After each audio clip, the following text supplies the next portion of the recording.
ตู้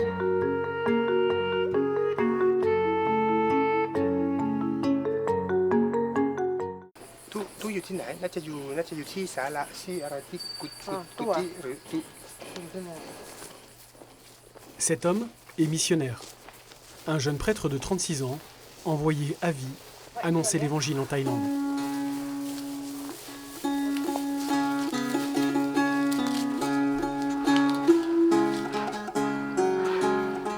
Une mission folle que celle de consacrer son existence à faire connaître Jésus-Christ à l'autre bout du monde en Asie, déclarée terre de mission du XXIe siècle par l'Église.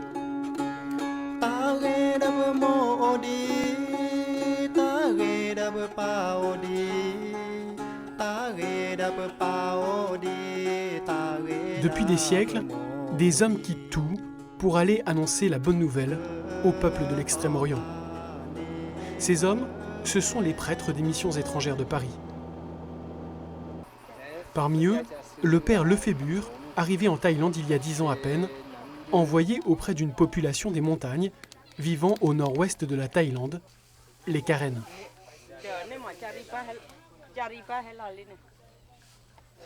Originaire du diocèse de Rouen, le père Lefébure a décidé de donner sa vie de prêtre à l'Asie. Si j'avais été prêtre en Normandie, si j'avais fait le choix de la Normandie, je serais à l'évidence très heureux aujourd'hui. Je suis venu en Asie.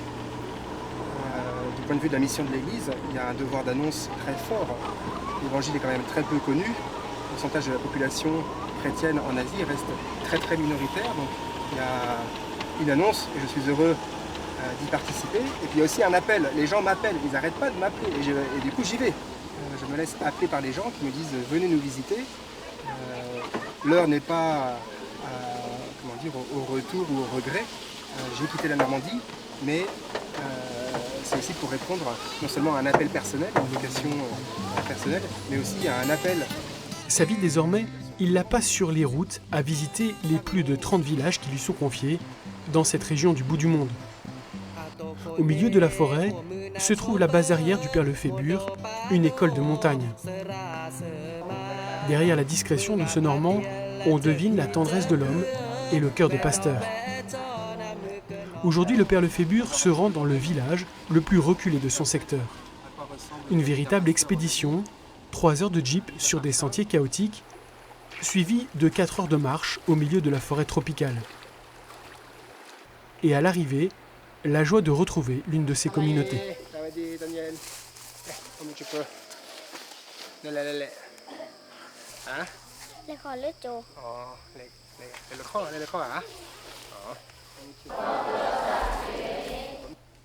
La dimension communautaire de la foi est une évidence pour les Karen et c'est d'abord la communauté qui appelle. Je pense que les gens, lorsque les gens se rassemblent et prient ensemble, c'est parce qu'il y a un sens très fort de la communauté. Alors peut-être qu'aller plus avant, aller plus loin avec les Karen, ce serait les aider à développer l'union à Dieu.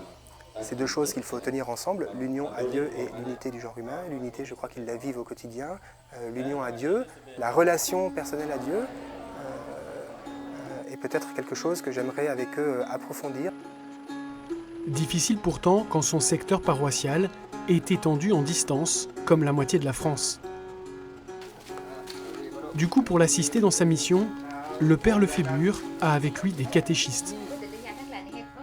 Des pères de famille pour la plupart, que l'église locale forme et emploie, comme le discret chef des catéchistes qui explique les raisons de son engagement.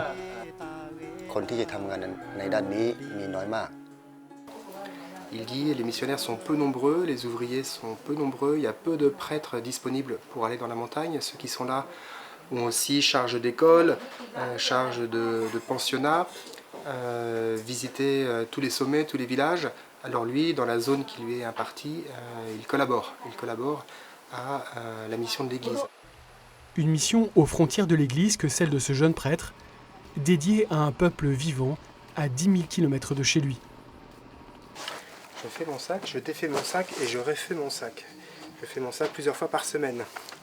J'ai un ministère itinérant qui fait que je suis jamais plus de 2 jours de suite au même endroit. Bien sûr que j'aime mes Karen. Je crois qu'il y a une grâce qui m'est donnée, j'y suis et dans une grande facilité, une grande tranquillité de cœur et d'esprit.